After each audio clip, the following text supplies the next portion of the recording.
Hello guys, तो कैसे हैं आप सब लोग। उम्मीद करता हूँ कि सब अच्छे होंगे, अपने स्टडी को लगातार कर रहे होंगे। फिजिक्स अनबॉक्स में कोई नया है तो चैनल को सब्सक्राइब करना ना भूले। आज हम क्लास 10 की जो मैथ है उसकी एक्सरसाइज 1.3 करने जा रहे हैं। तो देखना फर्स्ट क्वेश्चन। एक्सरसाइज 1.2 हम डिस्कस कर चुके हैं पहले वाली वीडियोज़ में। अगर किसी ने वो नहीं देखे हैं तो उसकी लिंक मैंने अपने डिस्क्रिप्शन बॉक्स में दे रखी है, तो जाके एक बार चेक कर लेना, अच्छे से समझ में आएगा। तो देखना फर्स्ट क्वेश्चन है, सिद्ध कीजिए कि √5 एक क्या है, अपरिमेय संख्या है। √5 एक क्या है, अपरिमेय संख्या है। देखो क्वेश्चन को स्टार्ट करने से पहले मैं आपको बता दूं परिमेय और अपरिमेय क्या होती है। यहीं पे समझा देता हूँ। एक संख्या होती है परिमेय और एक होती है अपरिमेय संख्या। तो परिमेय और अपरिमेय अगर आपको आती है तो ये एक्सरसाइज आपके लिए इजी हो जाएगी। अपरिमेय संख्या तो देखना जरा, मैंने वैसे तो पहले बता दिया है लेकिन एक बार फिर से देखना। परिमेय संख्याएं किसे बोलेंगे, वे संख्याएं जिनको हम P/Q के रूप में लिख सकते हैं। वे संख्याएं जिन्हें हम किसके रूप में लिखेंगे, P/Q के रूप में। एग्जाम्पल देखना, एग्जाम्पल ऐसे 1/2, 1/3, 1/4, मतलब बटे के रूप में लिख सकते हैं, पहली चीज़ तो। दूसरी, अगर कोई भी संख्या P/Q के रूप में लिखी हुई है तो उसके बाद चेक करना कि यहाँ पे जो Q है, Q का मान ≠ 0, मतलब Q 0 के बराबर नहीं होना चाहिए। एग्जाम्पल देखना ऐसे, जैसे 1/0 आ गया तो गलत हो जाएगा वो। 4/0 आ गया तो भी क्या हो जाएगा, गलत हो जाएगा। कहने का मतलब बट हर के अंदर 0 नहीं आना चाहिए। पहली स्टेप हम चेक करेंगे कि P/Q के रूप में लिखा हुआ है या नहीं लिखा हुआ। सेकंड में Q ≠ 0 होना चाहिए। थर्ड देखना, ये दोनों होगी, उसके बाद थर्ड चीज़ देखेंगे कि जो P और Q है दोनों ही क्या होनी चाहिए, पूर्णांक होनी चाहिए। दोनों जो संख्याएं होगी अंश और हर में दोनों ही क्या होनी चाहिए, पूर्णांक। और पूर्णांक किसे बोलते हैं देखना जरा, जिनके अंदर 0, 1, 2, 3, यहाँ पे भी देखना -1, -2, -3, मतलब जिनके अंदर सभी संख्याएं आ जाए, प्लस की भी माइनस की भी और 0 भी क्या हो उसमें शामिल हो। तो यहाँ तक क्लियर।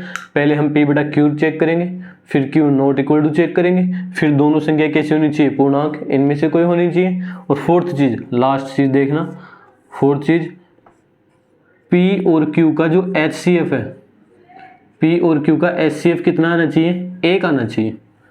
तो वो संख्या होगी जो वो कौन संख्या कहलाएगी, परिमेय संख्या कहलाएगी। अगर आपसे कोई पूछ ले कि परिमेय संख्या किसे बोलते हैं तो आप बोलोगे जिन्हें P/Q के रूप में लिख सकते हैं, जहाँ पे Q ≠ 0 होना चाहिए और P और Q पूर्णांक होने चाहिए, और P और Q का जो HCF है, हाईएस्ट कोएफिशिएंट फैक्टर, वो भी कितना होना चाहिए, 1 होना चाहिए। अगर ये 4 चीज़ें बताई मैंने, अगर ये चारों किसी भी जगह मिलती है तो वो संख्या कौन सी होगी, परिमेय संख्या। और इनमें से अगर एक भी स्टेप मिसमैच हो गई, मतलब कोई भी नहीं मिला, जैसे यही नहीं मिला Q ≠ 0, तो वो कौन संख्या हो जाएगी, अपरिमेय संख्या। मतलब पहले हम परिमेय संख्या चेक करेंगे, अगर वो परिमेय संख्या नहीं है तो वो कौन सी संख्या होगी, अपरिमेय संख्या होगी। आई होप यहाँ तक समझ में आया होगा। और एग्जाम्पल देखना परिमेय संख्याओं के, जैसे आपने 9th क्लास में पढ़ा होगा 1.235, ये कौन सी संख्या है, ये है शांत हो चुकी है, मतलब आगे नहीं जा रही है। और आवर्ती है या अनावर्ती है, अनावर्ती है, अनावर्ती। तो ये संख्या भी कौन संख्या कहलाती है, परिमेय संख्या कहलाती है, याद रखना। दूसरा एग्जाम्पल 1.4444, ऐसा कुछ मिल रहा है तो इसको हम क्या लिख सकते हैं, 1.4 का बार लिख सकते हैं। और ये कौन संख्या है, अशांत है। ये कौन संख्या है, अशांत। और आवृत्ति है, आवृत्ति का मतलब बार बार आ रहा है। देखो 4 क्या आ रहा है, बार बार आ रहा है, तो इसको क्या बोलते हैं, आवृत्ति। तो ये दोनों भी किसके एग्जाम्पल है, परिमेय संख्याओं के एग्जाम्पल है, आपको ये पता होना चाहिए। और एक चीज़ याद रखना, अगर परिमेय संख्याओं का हम व्युत्क्रम कर दें, अगर परिमेय संख्याओं का व्युत्क्रम कर दें तो वो व्युत्क्रम भी क्या कहलाता है, परिमेय संख्या कहलाती है। एग्जाम्पल देखना, परिमेय संख्याओं का व्युत्क्रम मतलब उल्टा कर दें। जैसे 1/2 क्या है, परिमेय संख्या है, क्या है, परिमेय संख्या है। अब आप बोलोगे ये परिमेय संख्या कैसे है, तो देखना, क्या हम इसे P/Q के रूप में लिख रहे हैं क्या, देखो P और Q के रूप में लिख रहे हैं, पहली स्टेप कंप्लीट। दूसरी स्टेप में क्या था, Q ≠ 0, देखो Q का मान क्या है, यहाँ पे 2 है, 0 नहीं है, तो इसका मतलब ये वाली भी स्टेप सही है। थर्ड वाली स्टेप को चेक करेंगे, जहाँ पे हम देखते थे P और Q दोनों ही क्या है, पूर्णांक होने चाहिए। क्या होनी चाहिए, पूर्णांक होनी चाहिए। और आपको दिख रहे हैं कि ये क्या है, एक भी पूर्णांक है और दो भी क्या है, पूर्णांक है। और जब हम इनका क्या निकालेंगे, HCF, वो भी क्या आएगा, यहाँ से 1 आएगा। इसका मतलब ये कौन संख्या है, परिमेय संख्या है। अब इस संख्या का क्या करेंगे, यहाँ पे व्युत्क्रम, व्युत्क्रम का मतलब होता है इसका उल्टा करो एक बार, उल्टा करोगे तो क्या लिख दोगे 2/1। तो क्या ये 2/1 भी परिमेय संख्या है क्या? आंसर होगा है। तो कैसे देखो, पहली स्टेप p/q के रूप में लिख रहे हैं इसको, दूसरी step q not equal to 0 है। देखो q क्या है यहाँ पे 1 है, 0 नहीं है, ये भी सही है। थर्ड स्टेप p और q क्या है यहाँ पे पूर्णांक होने चाहिए, तो यहाँ पे क्या है पूर्णांक है। और फोर्थ क्या HCF निकालेंगे तो कितना आएगा यहाँ से 1 आएगा। कहने का मतलब अगर परिमेय संख्या का उल्टा कर देते हैं हम, व्युत्क्रम कर देते हैं, तो वो संख्या भी क्या कहलाती है? परिमेय संख्या कहलाती है। लेकिन एक एग्जाम्पल देखना, आपसे मैं पूछूं 0/1 क्या परिमेय संख्या है? तो चेक करो, पहली स्टेप में क्या p/q के रूप में लिखी हुई है? आप बोलोगे लिखी हुई है। दूसरी स्टेप में q नॉट इक्वल टू 0 है क्या? देखो q यहाँ पे 1 है, 0 नहीं है, तो ये भी क्या है सही है। थर्ड स्टेप में चेक करो, थर्ड स्टेप क्या होती है? p और q क्या होनी चाहिए? पूर्णांक। और आपको दिख रहा है कि p और q दोनों ही क्या है यहाँ पे पूर्णांक है। फोर्थ स्टेप ये भी सही है ना। फोर्थ स्टेप में क्या था? HCF निकालेंगे तो यहाँ पे कितना आएगा 1 आएगा। कहने का मतलब 0/1 क्या है? परिमेय संख्या है। लेकिन जरा अब इसका क्या करो, व्युत्क्रम करो एक बार। व्युत्क्रम करोगे तो कितना आ जाएगा 1/0 आ जाएगा क्या? और 1/0 क्या परिमेय संख्या है क्या? पहले तो बताओ क्या इसे p/q के रूप में लिख रहे हैं? आप बोलोगे लिख रहे हैं, सही है। दूसरी स्टेप में क्या q नॉट इक्वल टू 0 है क्या? नॉट इक्वल टू 0 नहीं है, इक्वल टू 0 है। और जहाँ पे q 0 आ जाए तो वो संख्या परिमेय संख्या नहीं होती, वो संख्या कौन संख्या होती है? अपरिमेय। तो याद रखना सिर्फ इस 1/0 को छोड़ के बाकी सभी संख्याओं, बाकी सभी परिमेय संख्याओं का अगर व्युत्क्रम करते हैं तो वहाँ पे जो व्युत्क्रम आता है वो भी क्या होती है? परिमेय संख्या होती है। जैसे 0/1 परिमेय संख्या है, लेकिन 1/0 एक अपरिमेय संख्या है। यहाँ तक क्लियर होना चाहिए। और अब हम फर्स्ट क्वेश्चन डिस्कस करने जा रहे हैं। अब देखना, यहाँ पे हमको ये सिद्ध करना है कि √5 एक क्या है? अपरिमेय संख्या है। तो इन क्वेश्चन को कैसे करते हैं मैं आपको बता दूं। अगर अपरिमेय सिद्ध करना है तो पहले जो भी संख्या दे रही है उसको क्या मान लेना? परिमेय मान लेना। मतलब उल्टा करना होता है, अगर अपरिमेय संख्या सिद्ध करनी है तो आप उसको क्या मान लो? परिमेय मान लो। जैसे मैं एग्जाम्पल से समझा रहा हूँ, मान लो यहाँ पे मैंने एक क्वेश्चन लिखा, क्या लिखा है? क्वेश्चन लिखा कुछ भी। इस क्वेश्चन के दो आंसर हैं, एक तो ए और एक बी। ए कुछ होगा और बी कुछ होगा, और मैं ऐसे बोल रहा हूँ कि ए वाला क्या है? सही है। एक क्वेश्चन है जिसके दो ऑप्शन दे रखे हैं ए और बी, मैं बोल रहा हूँ ए वाला क्या है? राइट है। ठीक है, तो आप इसको कैसे कर सकते हो? या तो आपको पता है डायरेक्ट ए पे क्या लगा दोगे? टिक लगा दोगे, ये तरीका भी सही है। या आप क्या करोगे? आप पहचान लोगे कि बी क्या है? गलत है, तो सही कौन सा बचा? ए वाला बचा क्या? यहीं पे हम यही टेक्निक से क्वेश्चन करने वाले हैं कि अपरिमेय सिद्ध करना है तो उसको मान लो कौन सी? परिमेय मान लो। ठीक है, अगर वो परिमेय के रूल फॉलो कर रही है पूरे तो वो परिमेय होगी। वो परिमेय में से अगर एक भी रूल फॉलो नहीं हुआ तो वो ऑटोमेटिक कौन संख्या हो जाएगी? अपरिमेय हो जाएगा ना सिद्ध। तो देखना जरा, करने वाले हैं √5 को अपरिमेय सिद्ध करने वाले हैं। तो पहले आंसर देखना है इसका, माना √5 एक परिमेय संख्या है। परिमेय क्या है? संख्या है। अब √5 एक अपरिमेय संख्या है तो इसको किस रूप में लिख सकते हैं? p/q के रूप में लिख सकते हैं। यहीं पे साइड में लिखना, जहां q नॉट इक्वल टू क्या है? 0 है। और दूसरी स्टेप में p और q क्या है? पूर्णांक है। और p और q का जो HCF है यहाँ पे लिख देंगे HCF किस का? p और q का, वो भी कितना आना चाहिए? 1। अब ये सब आपको लिखना होगा। देखो हमने √5 को क्या मान लिया है? परिमेय संख्या मान ली है। तो परिमेय संख्याओं की कंडीशन क्या है? यही संख्या है। अगर इनमें से कोई भी एक हम क्या कर देंगे? विपरीत कर देंगे, मतलब इनमें से एक कोई से भी फॉलो नहीं हुई इन 4-5 में से, तो वो ऑटोमेटिक कौन संख्या हो जाएगी? अपरिमेय संख्या हो जाएगी। तो हम यहाँ से स्टार्ट कर रहे हैं, देखना जरा। √5 बराबर p/q। और क्या मैं √5 के नीचे क्या लिखूं? जहाँ कुछ नहीं होता वहाँ क्या होता है? 1 होता है। सबका मालिक 1, तो यहाँ पे क्या आएगा? 1 आएगा। तो इसको जरा वज्र गुणा करो, तो यहाँ से क्या आ जाएगा? p × 1p। तो √5 यहाँ पे कितना आ जाएगा? √5q आएगा या नहीं आएगा? अब चीज़ देखना, यहाँ पे तो अंडरूट है और यहाँ पे अंडरूट नहीं है, तो इस अंडरूट को हटाने के लिए यहाँ पे क्या कर देंगे? वर्ग कर देंगे। वर्ग करने पर तो देखना जरा, वर्ग करोगे तो क्या आएगा? p² बराबर √5 का स्क्वायर 5, ठीक है 5, और क्या आ जाएगा? q²। यहाँ तक कोई दिक्कत नहीं होनी चाहिए। अब देखो मैं इसको ऐसे लिख सकता हूँ क्या, पी स्क्वायर बटे 5 बराबर क्यू स्क्वायर लिख सकता हूँ। तो यहाँ से देखने को मिल रहा है कि पी स्क्वायर के डिवाइड में क्या है, 5 है। इसका मतलब यहाँ पे हम लिखेंगे पी स्क्वायर 5 से विभाजित है, 5 से विभाजित है, या 5 का क्या है, गुणनखंड है, वो भी बात एक ही है ना। पी स्क्वायर 5 से विभाजित है तो पी भी 5 से विभाजित होगा, तो पी भी 5 से विभाजित होगा। अब आप बोलोगे सर ये क्या बात लिख दी, देखना जरा, मैं ऐसे बोल रहा हूँ 5 का स्क्वायर कितना होता है, 25 होता है। 5 का स्क्वायर कितना होता है, 25 होता है।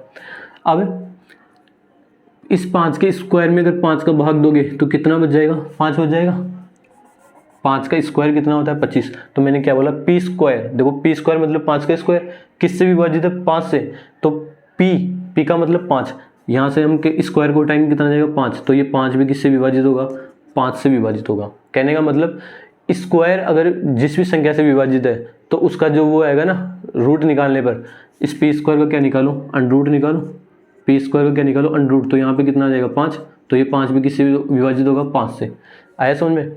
वापस देखना, मैं ऐसे बोल रहा हूँ कि अगर पी स्क्वायर 5 से विभाजित है तो पी भी किससे विभाजित होगा, 5 से विभाजित होगा। यही मतलब होना चाहिए। इसी को अगर 5 स्क्वायर 5 से विभाजित है तो 5 भी किससे विभाजित होगा, 5 से। पी स्क्वायर 5 से विभाजित होता है, कैसे देखो, 5 का स्क्वायर बटे 5 कितना आ जाएगा, 5। और ये 5 भी किससे विभाजित होता है, 5 से, कितना आ जाएगा, 1। यहाँ तक कोई दिक्कत नहीं होनी चाहिए। अब पी स्क्वायर 5 से विभाजित है तो पी भी किससे विभाजित होगा, 5 से। इस वाली लाइन को देखना, पी किससे विभाजित है, 5 से। तो यानी कि पी के अंदर किसका भाग दे रहे हैं, 5 का। जब 5 का भाग देंगे तो देखना यहाँ पे कोई ना कोई संख्या आएगी, कोई ना कोई वैल्यू आएगी, और उसको हम बोल रहे हैं आर बोल रहे हैं। तो देखना यहाँ पे पी बराबर कितना आ जाएगा, 5R। ये मैंने क्या किया है, मान लिया है, माना, क्या कर लिया है, मान लिया है। अब इसका भी क्या कर दो, वर्ग कर दो। वर्ग करने पर तो देखना कितना आ जाएगा, पी स्क्वायर बराबर 25R स्क्वायर। और इस पी स्क्वायर की वैल्यू यहाँ से निकालो। पी स्क्वायर की जगह कितना लिख सकते हो, 5 की स्क्वायर। तो मैं यहाँ पे इसको समीकरण क्या दे दूँ, 1। तो समीकरण 1 से तो बताओ पी स्क्वायर की जगह कितना रखोगे, 5Q स्क्वायर बराबर 25R स्क्वायर। देखो ये 5 से 25 कितनी बार गया, 5। तो यहाँ से क्या आया, Q स्क्वायर, ये 5Q स्क्वायर बराबर 5R स्क्वायर। ये Q इस तरफ आके किस में हो जाएगा, डिवाइड में हो जाएगा। तो Q स्क्वायर बटे 5 बराबर R स्क्वायर। यहाँ तक कोई दिक्कत नहीं होनी चाहिए। तो यहाँ से आप क्या लिखोगे, देखना जरा कि Q स्क्वायर, देखो यहाँ पे कैपिटल ले लिया है मैंने, इसको स्मॉल ले लो, Q यहाँ पे क्या ले लो, Q ले लो। यहाँ पे क्या कर दो, Q कर दो, स्मॉल Q ले लेना ना। अब जरा देखना यहाँ पे Q स्क्वायर किससे विभाजित है, 5 से। हम यहाँ पे क्या लिखेंगे, Q स्क्वायर 5 से विभाजित है तो Q भी किससे विभाजित होगा, 5 से विभाजित होगा। Q भी किससे विभाजित होगा, 5 से। तो देखना P 5 से विभाजित है, Q भी किससे विभाजित है, 5 से विभाजित है। तो दोनों का HCF क्या आएगा, यहाँ से 5 आएगा। क्या आएगा, 5 आएगा। अब जरा देखना, गौर करने वाली बात यह है, मैंने माना कौन सी संख्या थी, परिमेय। और परिमेय संख्याओं में HCF कितना आता है, P और Q का HCF कितना आता है, 1 आता है। तो यहाँ पे क्या लिखेंगे, अतः P और Q, PQ का HCF इक्वल टू 5 और नॉट इक्वल टू कितना है, 1। इसका मतलब यह अवधारणा के विपरीत है, यह हमारी अवधारणा के विपरीत है। देखो P और Q का HCF 1 आना चाहिए था और यहाँ पे आ कितना रहा है, 5। इसका मतलब ये परिमेय है या अपरिमेय है। तो हम यहाँ लिखेंगे अतः यह हमारी अवधारणा के विपरीत है, इसलिए अंडररूट 5 एक अपरिमेय संख्या है। कौन संख्या है, अपरिमेय संख्या है। तो समझ में आया। अगर यहाँ पे HCF 1 आ जाता तो √5 क्या होती, परिमेय संख्या होती। तो यहाँ पे HCF 5 आया, इसलिए कौन संख्या है, अपरिमेय संख्या है। तो चिरा एक चीज़ मैंने गलती कर दी है, वो देखना। देखो हम स्टार्टिंग में यहाँ पे कैपिटल Q लेके चले थे और यहाँ पे हमने क्या कर दिया था, स्मॉल q किया था, वो सही था वहाँ पे। तो यहाँ पे क्या कर देना, स्मॉल q की जगह कैपिटल Q कर देना, बाकी सब सही है इस क्वेश्चन में, ठीक है। और ये क्वेश्चन यहीं पे कंप्लीट होता है। एक बार इस क्वेश्चन को रिवाइंड करके देख लेना, समझ में आ जाएगा। यहाँ पे क्या है, कैपिटल Q है, यहाँ पे क्या है, कैपिटल Q है, बाकी सब ठीक है इस क्वेश्चन में। वापस समझना, अगर जिस संख्या को अपरिमेय करना है तो उसको क्या मान लेंगे, परिमेय। अब वो परिमेय की कंडीशन को फॉलो करेगा, अगर नहीं करेगा तो वो ऑटोमेटिक क्या हो जाएगा, अपरिमेय हो जाएगा। आई होप क्वेश्चन समझ में आएगा। सेकंड क्वेश्चन सेकंड देखना जरा, पढ़ो इसको। सिद्ध कीजिए कि 3 + 2 √5 एक अपरिमेय संख्या है। क्या सिद्ध करना है, वापस से अपरिमेय सिद्ध करना है। तो वापस से वही तरीका, इसको मान कौन सी संख्या लेंगे, आंसर लिख रहे हैं इसका, ठीक है, सेकंड क्वेश्चन का। तो क्या लिखेंगे, माना 3 + 2 √5 एक परिमेय संख्या है, ठीक है, परिमेय संख्या है। अब अगर ये परिमेय संख्या है तो वो सभी रूल फॉलो करेगी। 3 + 2 √5 को किस रूप में लिख सकते हैं, P/Q के रूप में लिख सकते हैं, जहां Q ≠ 0 होना चाहिए, P और Q दोनों ही क्या होने चाहिए, पूर्णांक होने चाहिए। और देखना कि P और Q का जो HCF है वो भी कितना आना चाहिए, 1 आना चाहिए। सभी को लिखना अनिवार्य है। अगर इनमें से देखो, मेरे को ये तो सब परिमेय संख्याओं के हैं, अगर इनमें से सभी ये कंडीशन फॉलो होगी तो वो संख्या कौन सी होगी, परिमेय। तो मेरे को सिद्ध क्या करना है, अपरिमेय। इसका मतलब इनमें से एक कंडीशन को मिसमैच करवा दो, अपरिमेय हो जाएगी। तो देखना जरा, हम लिखेंगे 3 + 2 √5 = P/Q। अब कहीं पे भी ऐसे आ जाए अंडररूट में जुड़ रहा हो, देखो जैसे 3 + 2 √5, 5 + 2 √5, ऐसा कुछ भी आ जाए, अंडररूट के साथ कुछ संख्या जुड़ रही हो या घट रही हो, तो क्या करना होता है, अंडररूट को तो रखते हैं एक साइड में और बाकी सभी संख्याओं को एक तरफ कर देते हैं। वापिस से समझना, अंडररूट को एक तरफ कर रख लेते हैं और बाकी सबको साइड में कर देते हैं। ऐसे सोल्व करते हैं। तो देखो 2 √5 को इस तरफ रख लो, ये प्लस का है, इस तरफ जाके माइनस का। तो 2 √5 = P/Q -3। अब ये यहाँ पे यहाँ पे √5 को रख लो, तो ये क्या है, गुणा में, इधर आके क्या हो जाएगा, भाग में। तो यहाँ पे हम क्या लिखेंगे, √5 = P/Q -3 बटे, किसका भाग दे दिया मैंने, 2 का भाग दे दिया है। अब कुछ चीज़ें और याद रखना, मैं आपको समझा दूँ। अगर आप परिमेय संख्या को किसी दूसरी परिमेय संख्या के साथ चाहे प्लस करो, चाहे माइनस करो, चाहे गुणा करो, चाहे भाग करो, वापस समझना, परिमेय को परिमेय के साथ चाहे प्लस करो, माइनस करो, गुणा करो या भाग करो, तो जब ऐसा करते हैं प्लस माइनस गुणा भाग, तो संख्या भी कौन सी आती है, परिमेय आती है।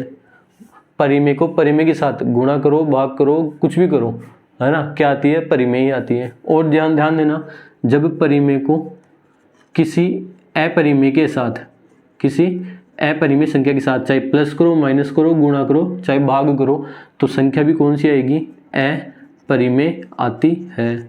वापस समझना, परिमेय को परिमेय के साथ तो परिमेय ही आएगा, चाहे कुछ भी करो, गुणा भाग जोड़ भागी, ठीक है। और परिमेय को अपरिमेय के साथ गुणा भाग जोड़ भागी कुछ भी करोगे तो वहाँ पे संख्या कौन सी आ जाएगी, अपरिमेय आ जाएगी। तो यहाँ पे गौर करना इस वाले पे। देखो P/Q क्या है, आप जानते हो कि 3 है, यहाँ पे क्या है, 3 है, ये 3 परिमेय है या अपरिमेय है। देखो 3 को क्या मैं 3/1 लिख सकता हूँ क्या, ये P/Q के रूप में भी है, Q ≠ 0 भी है, और PQ का दोनों क्या है, पूर्णांक भी है, और इनका HCF भी कितना आएगा, 1 आएगा। इसका मतलब 3 एक क्या है, परिमेय संख्या है, और ये 2 भी क्या है, एक परिमेय संख्या है। और यहाँ पे देखना, ये P/Q तो क्या है, ऑलरेडी परिमेय संख्या है। देखो परिमेय संख्या में से परिमेय संख्या को माइनस किया, परिमेय में से परिमेय को माइनस किया, तो ऊपर संख्या कौन सी आएगी, परिमेय आएगी। नीचे भी कौन सी है, परिमेय है, परिमेय में परिमेय का भाग दिया, तो ये पूरी संख्या कौन सी हो जाएगी, परिमेय हो जाएगी।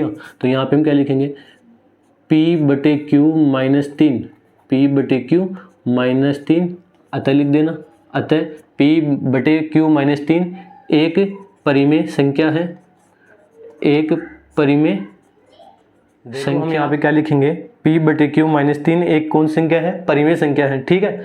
तो यहाँ पे और देखना, जबकि जबकि √5 एक अपरिमेय संख्या है। इससे जस्ट पहले वाले क्वेश्चन में हमने सोल्व किया ही था। √5 क्या है? एक अपरिमेय संख्या है। अतः √5 बराबर p/q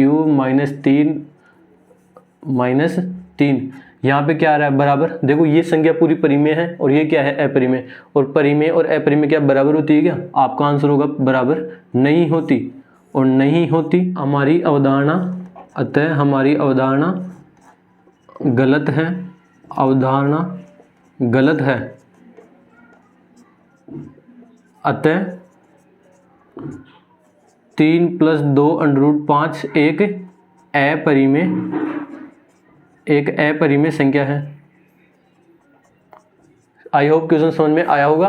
तो नेक्स्ट क्वेश्चन देखना जरा। हाँ, तो हम एक्सरसाइज 1.3 का थर्ड क्वेश्चन डिस्कस करने जा रहे हैं। तो क्वेश्चन पढ़ना, निम्नलिखित संख्याएं अपरिमेय सिद्ध करना है आपको, है ना। तो फर्स्ट क्वेश्चन ये रहा, सेकंड ये रहा, थर्ड ये रहा। तो देखो फर्स्ट को कर रहे हैं आंसर। फर्स्ट का 1.2 क्या करते हैं हम? अपरिमेय है तो पहले परिमेय मानते हैं। माना 1/√2 एक परिमेय संख्या है। कौन संख्या है? परिमेय संख्या है। और परिमेय है तो 1/√2 को क्या लिख सकते हो आप? p/q के रूप में लिख सकते हो, ठीक है। और जहाँ पे q क्या नहीं होना चाहिए? Not equal to 0। और HCF p और q का 1 होना चाहिए। p और q पूर्णांक होने चाहिए। और देखना, अगर मैं यहाँ पे इसका क्या कर दूँ? व्युत्क्रम करने पर आप एक चीज़ जानते हो, परिमेय संख्याओं का व्युत्क्रम करते हैं तो परिमेय ही मिलता है। तो यहाँ पे इसका उल्टा करो तो यहाँ पे कितना आ जाएगा? √2/1 बराबर q/p। और देखना p/q, इसी क्वेश्चन की बात कर रहा हूँ। p/q क्या है? परिमेय है। तो q/p भी क्या होगा? परिमेय संख्या। और जरा गौर करना, यहाँ पे ये √2/1, यहाँ पे क्या लिख रखा है? √2/1। बताओ √2/1 क्या है? परिमेय है या अपरिमेय है? आपका आंसर होगा ये क्या है? अपरिमेय संख्या है। अपरिमेय संख्या है। हमने इससे जस्ट पहले वाले क्वेश्चन में डिस्कस भी किया था। और जरा एक बार वापस समझ लो, इनको p/q के रूप में लिख रहे हैं, लेकिन यहाँ पे जो p है वो एक क्या नहीं है? पूर्णांक नहीं है, क्योंकि यहाँ पे क्या आ रहा है? √2, इसलिए यहाँ पे ये क्या है? अपरिमेय संख्या है। तो देखना जरा, अतः q/p एक, इसको समीकरण 1 दे दो। अतः q/p परिमेय संख्या है तथा √2 एक अपरिमेय संख्या है। √2 एक क्या है? अपरिमेय संख्या है। देखो परिमेय संख्या का व्युत्क्रम किया, हम जानते हैं p/q तो पहले से ही क्या है? देखो p/q क्या है? परिमेय। तो इसका व्युत्क्रम क्या होगा? परिमेय होगा। जरा देखना √2 लेकिन क्या है? एक अपरिमेय। और यहाँ पे कर क्या रखा है? हमने कर रखा है अतः √2 बराबर q/p क्या बराबर है क्या? ये तो परिमेय है और ये क्या है? अपरिमेय। तो ये तो परिमेय है, ये अपरिमेय है, तो ये दोनों क्या होगी? बराबर नहीं हो सकती। अतः हमारी अवधारणा गलत है। अतः हमारी अवधारणा गलत है। इसलिए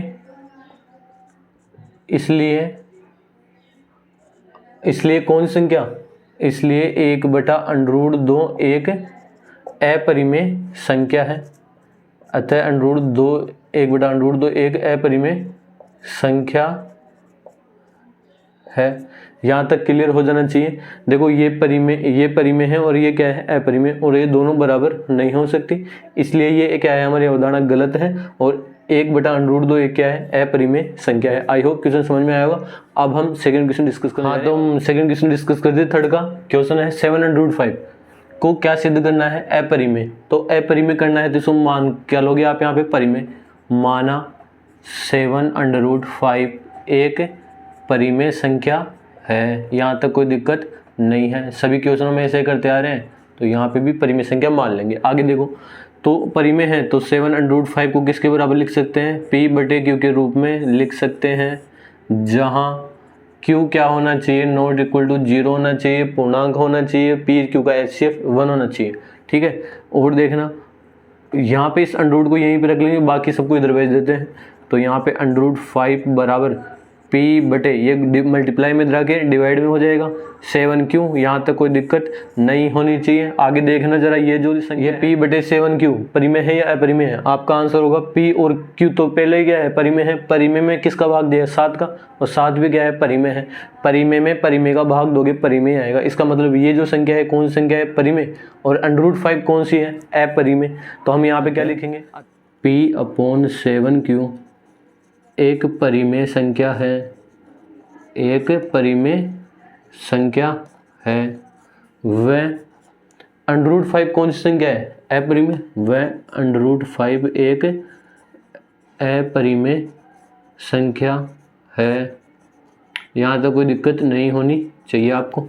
अब जरा देखना, अतः अंडर रूट 5 बराबर P/7Q।